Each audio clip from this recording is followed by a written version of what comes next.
so that we can get that PSA to court, and then you won't have to worry about waiting around for that. So they're just not bringing them to us because they were bringing them in the mornings when we had folks in jail, but now they're not there. We do have pretrial available at the jail, so at your different jail dockets, pretrial is available, so please come talk about a bond. Feel free to come and approach us about one of your clients who's in jail to talk about a bond just over at the civil building. You don't have to put them on the docket, and unless a particular judge is asking for that, but please come and just talk to us. If you have somebody that is in jail and you've been appointed or you're hired, come on over and let's visit about the bond just on in our regular courtroom, I guess it's now our regular courtroom. So please do that. The other thing, the PreTrial Services started before the flood, an opportunity. If you have a client who is a no arrest, and all the no arrests based on the way the PSA guidelines are no bonded. I'm sure everybody's seen that they come in at a no bond, and that because they don't have a PSA. If you have a client who has a warrant for their arrest with a no bond, if you will take them, and I have the information from Kelvin Banks, who's the head of pretrial. If you will bring your client to 49 San Jacinto or to the court and let pretrial know, they will have a risk assessment done right then and there. And then if you bring them to 49, that PSA will be presented to the magistrate immediately so that a bond can be set. Your client can then, if you have the bonding company with them, make the bond, or if it's not a bond they can make, they can go in and you can go talk to the judge or the magistrate or whatever. Everyone knows now that the public defender's office is staffing the probable cause hearings, the bail hearings, 24/7. So there is every person who wants a lawyer at a bail hearing in jail gets a lawyer to represent them at that bail hearing. And that started for us about the same time that the PSA did. But if you bring them to 49 San Jacinto, there's a window there. You can let the folks at the window know that you've brought your client in, that it's a no arrest, that they are no bonded, and they need a PSA, and they will have somebody come over and do the risk assessment for you so that bail can be set before they go in. Okay? Any questions about that? Can I comment on that? Okay. Yes. Yep. So in misdemeanor, a notice went out, I guess, before the storm that you may be seeing bond numbers that are coded 88888 if you have somebody on a non-arrest. And that number was not intended to be a bond amount. We're not going to set a misdemeanor bond at, $88,888. The problem is that in gyms, you cannot put an alpha code in there. So let's say we're screening a no arrest and we don't want to set a bond initially. We want the person to go through magistration so that a MOAP can be entered, for example. We can't issue that with an alpha code that says refer to magistration or refer to the 1517 hearing. So GIMS is working on that, so in the interim, so that people would know this is a situation where the individual needs to go in front of the hearing officer to have bond set, we code that as 88888. All right, let's say you have somebody that comes to you and says, look, I have a warrant out for my arrest and this is what the bond amount says, and it is a trespass or criminal mischief or something like that.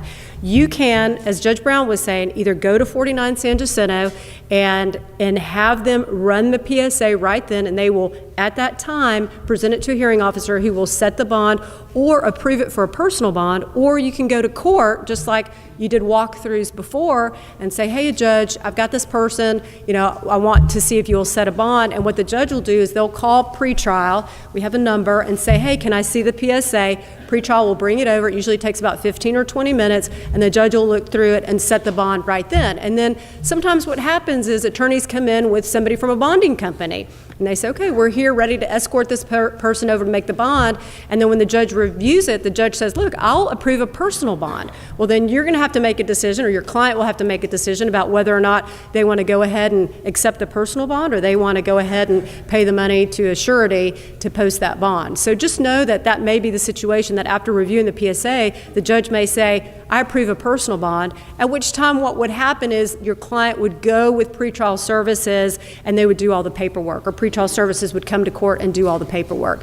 And that before the flood was taking about an hour, to get done. I don't know what the timing on that would be right now. So that's the significance of that 88888 if you saw it. So we have a process in place now where when we are screening non-arrest, the judges are, the 2Bs, we can ask for the PSAs right then and there before we, after we assess whether there's probable cause or not and sign off on the warrant, we can ask for a PSA, they'll bring it over, and we can actually write a bond amount in. So what we're hoping that will accomplish is lower the number of those 8888s that you're seeing, because it seems to cause some confusion. So probably that was confusing, what I just explained.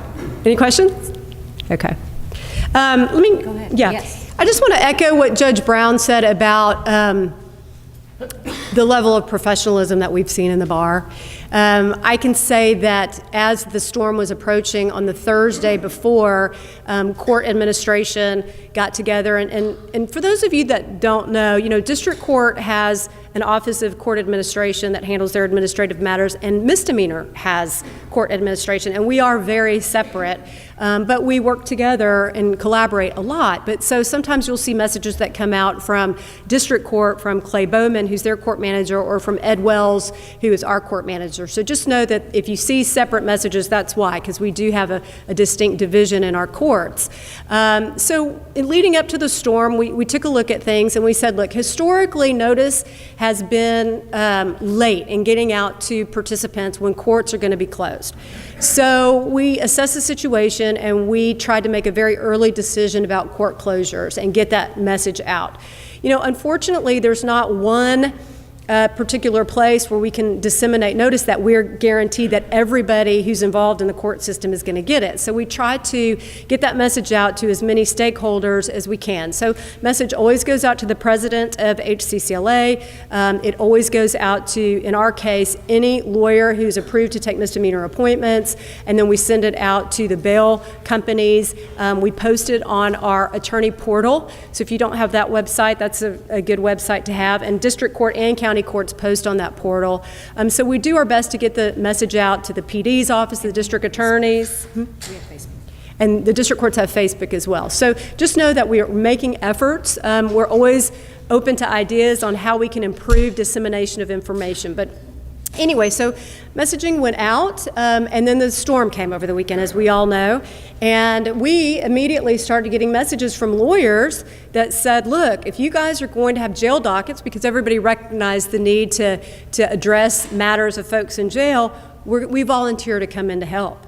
And that outpouring of support and professionalism and volunteerism, if you will, was really appreciated and really impressive, because we had people volunteering to come down and help whose homes were flooded. And so as soon as we started the jail dockets, which in misdemeanor was the Tuesday after the storm, and you guys started on Tuesday as well? Yeah, we all showed up together. We showed up together. We had an amazing group of lawyers that were ready to get to work. And so even though the conditions were not ideal, it was crowded, it's far from perfect. People who regularly do a good job and are committed and professional continue to be committed and professional under very trying circumstances. So just really want to give a shout out to all the lawyers and really, frankly, all the participants involved in that process, because it was a very difficult situation, and everybody pulled themselves up by the bootstraps and made it work. So going forward, as I said earlier, misdemeanor courts have bond dockets. We have 16 courts that are sharing courts. We're all located at the Family Law Center. So it's 2 courts per court. We've split our dockets into 8:30 a.m. dockets, bond dockets, and 12:30 p.m. bond dockets. We have jail dockets every day over at 1307, and our male and female are combined. So this week we started a new structure of jail dockets where specific courts are paired to hear their jail cases. And so, for example, let's say on a Monday morning, you may have court 12 and 13 together. And so one of those judges would be there. All of their jail cases would be on that docket, and then any new PIAs or arraignments for all 16 courts would be on that docket. In the afternoon, you may have courts 14 and 15 together. And so you would have one of those judges there. All of the jail cases from those 2 courts and all of the female cases. So that's how we have it structured for right now. We're going to do this for 2 weeks and see how it works. If we need to make some adjustments, because sometimes adjustments need to be made, we're open to doing that, and we are open to accepting feedback on that. So just know that right now we know that there are a lot of balls in the air. We're trying to be as flexible and accommodating as we can, given everybody's circumstances. So we appreciate your flexibility as well. And we will do our best to get out as much advance notice as we can. Just keep in mind, the difference between misdemeanor notice and felony notice, because that'll cut down on some confusion. All right, so getting from place to place, that's difficult. It's just really hot right now, but with cooler weather coming, we're probably going to see some rain and some cold, and so a suggestion was made to the powers that be within the county to set up a shuttle system, very much like you see on college campuses, where you've got the college bus that just does a constant loop around campus. We want to have a CJC loop, and so that's in the approval process right now. They were very receptive to that idea. Obviously, that takes some resources and some money, but the idea would be that you would have a bus or a trolley that would make a loop, and it would hit the Cotton Exchange building where the misdemeanor prosecutors are.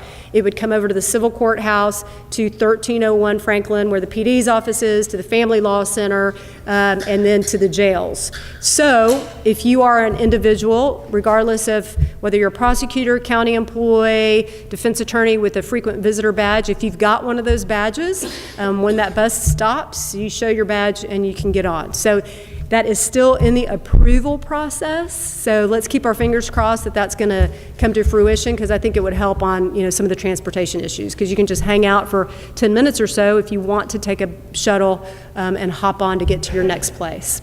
They are also going to do that for jurors, because the distance has expanded from where it was before, so they have not a lot further to walk, but they have further to walk from the county garage over to the administration building.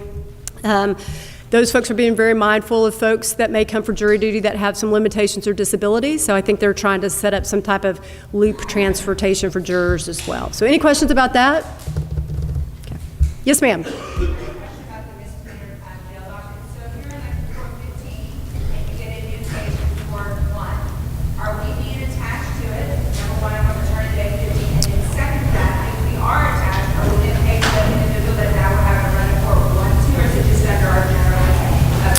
Those are great questions. So the first question, are you attached? The answer is yes, because of continuity of representation. Because we don't want it to be a situation where you're working the jail docket, you represent them for the jail docket, and then on their reset, let's say they bond out, they show up in court, and you're no longer their lawyer. So we want continuity of representation. So once you're attached, it's just like if you were doing a term assignment in court 15, and that case got reset to court 15. Pay. So in misdemeanor court, you get paid per docket. So if you have a term assignment, let's say in court 15, and you're the attorney of the day, you will submit a voucher for that daily rate, whatever that is, okay? And then let's say on that same day, because 15 is a morning docket, you have to go to the jail and handle some resets, okay? You're going to get paid for a maximum 2 resets that afternoon, because they are separate dockets. All right, and so you are getting compensated per docket. Now, technically speaking, and an email went out about this, as of right now, you can't submit double vouchers for the same day, because the auditor's office hasn't caught up yet with this new payment system, because of VIPS, the automated voucher system. They haven't quite caught up with this new payment system.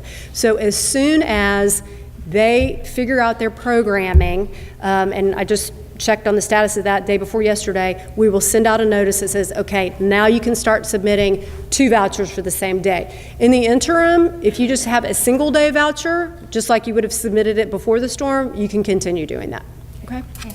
And let me say on the district court side, We no longer have the requirement, the conflict. We have waived the conflict requirement because we understand that you may go to a jail docket and have 6 or 7 cases on the jail docket because you were an attorney of the week somewhere, but that judge only has that one jail docket every 6 days.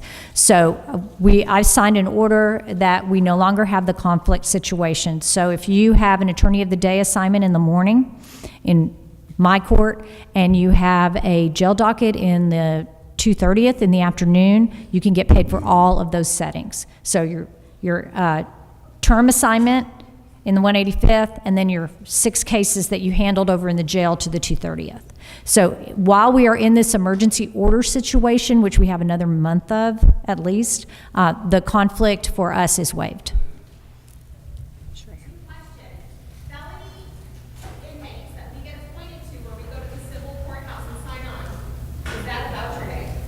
No, that's a out-of-court hours day. So your time to come and pick up the voucher, your time to go see the client, to get the voucher signed, please submit that all as out-of-court hours. And so female inmate felonies have they're all out of court, is that fair to say? Because there's no real jail docket unless it's... There's a jail, yeah, there's a jail, you'll start having a jail docket. The ones that you saw yesterday or the other day, you should submit a setting date. Does that make sense? So, and from now on, you will have, when they are on the jail docket, you will have a day as opposed to out-of-court hours. And then on the misdemeanor side, I know board member questions, because we are getting so many different courts, and misdemeanor inmates are in the afternoon or whatever. If I've got a term assignment, and obviously I can't be in 2 places, can I ask to put that jail case on another afternoon?